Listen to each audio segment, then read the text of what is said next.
Baadhi ya viongozi wa chama cha Jubilee wameshutumu vikali visa vya uvamizi wa mikutano ya upinzani, wakiisuta idara ya polisi kwa kushirikiana na wahuni kuvuruga mikutano hiyo.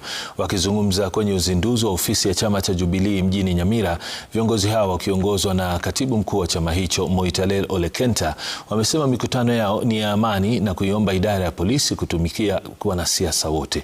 Aidha, viongozi hao wameisuta serikali ya Rais William Ruto kwa madai ya kutelekeza ahadi walizotoa kwa Wakenya wakati wa kampeni. Duncan Bundi ana taarifa hiyo.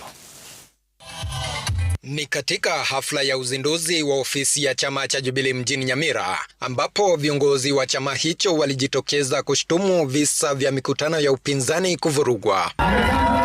Wakiongozwa na katibu mkuu Moitalel Ole Kenta, viongozi hao walinyoshea kidole cha lawama idara ya polisi nchini.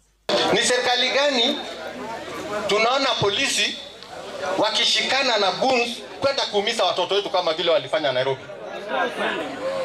Kama kweli polisi wa Kenya hawezi kufanya kazi, wanatumia goons, si afadhali basi waondoke serikali, tuanze serikali mpya ambayo inaangalia maslahi ya wananchi? Mheshimiwa Senator Sifuna akiwa huko Kakamega akifanya mkutano wake ambao ni mkutano ulikuwa wa amani, kisha askari polisi wamekimbia hapo, wamerushia ye tear gas. Sifuna atachokosa mtu, Sifuna ataiba kitu ya mtu. Ile dhambi Sifuna amesema ni kuwa William Ruto anadanganya Wakenya, hawezi kujiunga na yeye 2027, aende nyumbani. Viongozi hao wakiomba idara ya usalama kufuata sheria katika utendakazi wao na kutokubali kutumika kisiasa.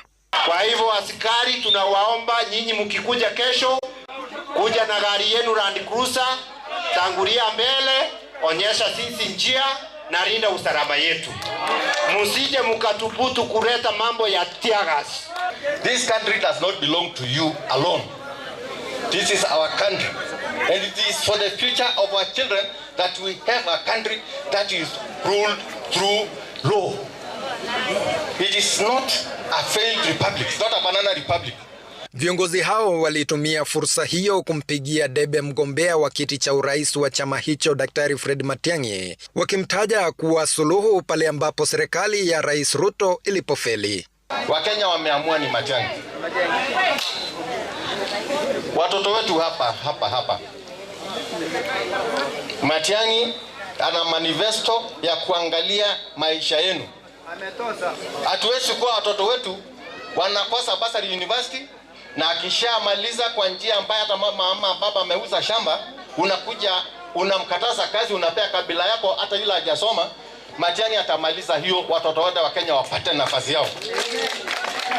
Kwa sasa viongozi hao wamewaomba Wakenya kujisajili kuwa wapiga kura ili kuwawezesha kuchagua viongozi watakaojali maslahi yao. Duncan Bundi, Runinga ya Citizen, kaunti ya Nyamira. Walimu